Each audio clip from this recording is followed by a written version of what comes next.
Welcome back to Exotic Car Play Place on this wonderful morning, and thanks for joining in, everybody. Really appreciate it. Today we are going to share with you guys 9 of the worst modern luxury cars, late model or new luxury cars that you really want to dodge. You want to avoid them more than the new coronavirus. You need to stay away from these cars, whether it's because they're ugly, whether it's because they're weak, or whether it's just because they're super unreliable. Let's get into the whole discussion right now. Welcome back to the channel, everybody. Mark with Exotic Car Play Place, and today So when you guys have the cash, the hard-earned money, whether you want to lease or finance or buy a car outright, and you really are seeking out a luxury car, you do have certain expectations, and most people feel that I'm going to spend 75, 80, 100 grand, maybe $150,000. I want a car that's not only going to drive well, it's going to make me feel nice and cozy, but it's going to speak to me in ways that your generic Honda Civic won't, and that is just the lap of luxury, a place that you do not want to leave. Well, guess what? Here is a list in this group of 9 that really fail to satisfy any one of these criteria. So let's get into the first one, and that is the Maserati Ghibli. Now, Maserati's created a lot of amazing cars over the years, and it does really bring that flavor, that Italian verve, if you will, to the equation. But sadly, the Ghibli sort of falls short. First of all, it's on a Chrysler 300 platform, which in itself is a disastrous design. Not only that, this car comes at a whopping $75,000 US. Now, if that were enough, the fact of the matter is the car is very, very underpowered for what you would expect for a modern high-performance Italian luxury car. Now, sure, the car is very stylish from the outside. It looks the part. It even somewhat sounds the part with the wonderful V6 engine. The problem is the interior isn't quite finished to the same level of what you would expect for your standard Maserati. So on top of the fact that the engine is very underwhelming, the handling is sloppy and vague, to say the least, there is a host of issues. First of all, let's talk about the recall. NHTSA has also suggested that there's an engine software problem that creates issues there, and that needs to be reprogrammed. As well, the transmission may unexpectedly shift into neutral or park. That's not a great situation, I have to say. So on top of all of this, there's a whole host of other issues.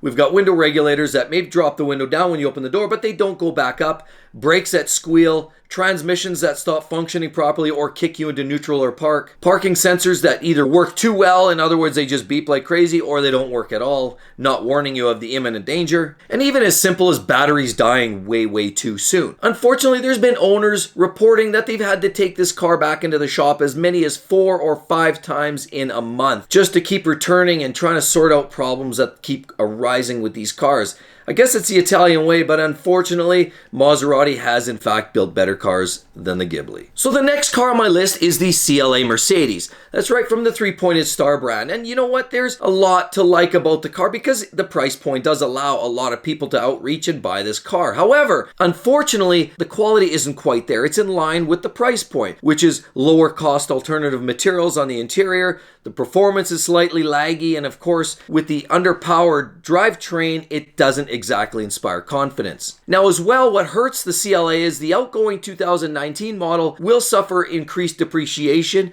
because the new 2020 model will likely promise to bring better things. But sadly, the 2020 isn't all that exciting either, with the drivetrain that's buzzy. The car's a little jarring for what it is. In fact, because it's a luxury car, you expect a smoother ride, and it's not. It's a little bit rough, aggressive, and jarring, maybe a little more than you'd expect from a luxury car. But there's been issues as well. Electrically, we've got radio problems, navigation not working or jamming up, start-stop systems failing.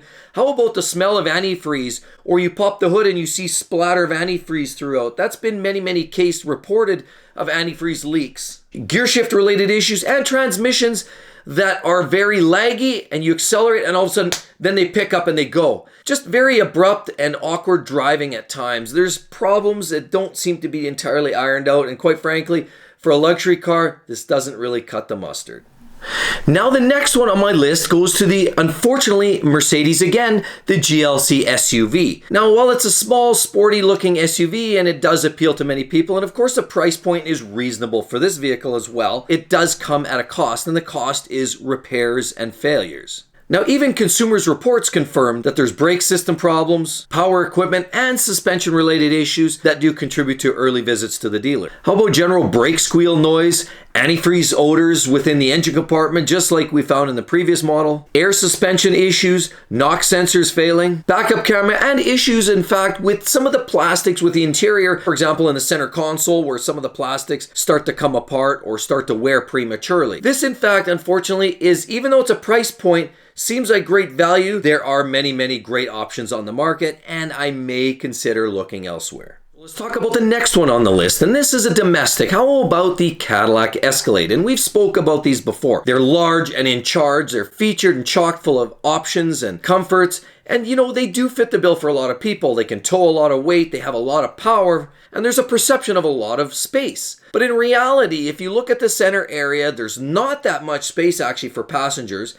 The infotainment system is trash, and quite frankly, a lot of parts like door handles and other bits and pieces don't hold up very well with time. On top of that, there's suspension hub related issues with parts coming apart. You can see other videos of mine that refer to that. But in general, the Cadillac Escalade has one of the bottom barrel scores according to consumers reports, and quite frankly, I've personally experienced it. These SUVs do not hold up all that well. Now let's move over to Japan and let's talk about Acura. There's another couple of SUVs that you may want to dodge here. Now they're very popular, the MDX and the RDX, and you know, a lot of people enjoy these vehicles, and there's a perception, again I use the term perception, that these cars are very dependable. Why? Well, because they're the brother to Honda, and Honda's built such a reputation of quality, dependability, reliability, functionality, and the list goes on due to simplicity and consistent designs, very similar to Toyota. However, they went a little too far, and sadly the MDX reports very low on the overall rank for consumers reports in terms of reliability or expected or predicted reliability.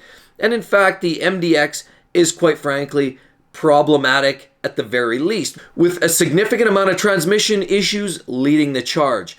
Let's not forget the RDX, slightly better, although it is still plagued with issues as well. Now see, sadly this is not me picking on Mercedes, but let's talk about the S-Class, being the next one on the list for cars that aren't recommended because they are chock full of issues. Now, while the S-Class is the pinnacle of Mercedes, and some people have to just accept some of the little issues that creep up, and if you can't afford to buy one and own one, then maybe that's not the car for you because they do in fact come with problems. So depending on the year of the S-Class, there is a variety of potential issues that you can see. How about the airmatic suspension, where it starts to leak air, the bags settle, and either the ass sits on the ground or it just looks awkward. You can have issues from the rear air suspension, airlines, compressor, a lot of parts that allow that air suspension to operate can fail. And when they do, the car will have an issue and it will just look plain awkward. Climate control related issues, sometimes it works or doesn't. It doesn't swing the valves properly, and honestly, it doesn't give you the balance that you're asking for at times. Another issue is the transmission can be problematic in these as well, whether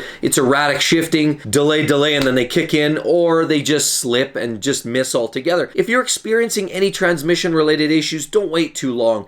Get it to the shop as soon as possible. You will unfortunately have to sustain a substantial repair bill in most cases, but again, as I said, the S-Class isn't for everybody. Parking brake failure is another one. How about a rough idle that can kick in the check engine light? And heated seat failures are not uncommon. So the point of the matter is, the S-Class, because it's the top of the line, it's loaded with features, you can expect a variety of different electrical gremlins, and becomes very problematic with age. So unless you can really dole out the cash and you have a massive wallet, skip the S-Class.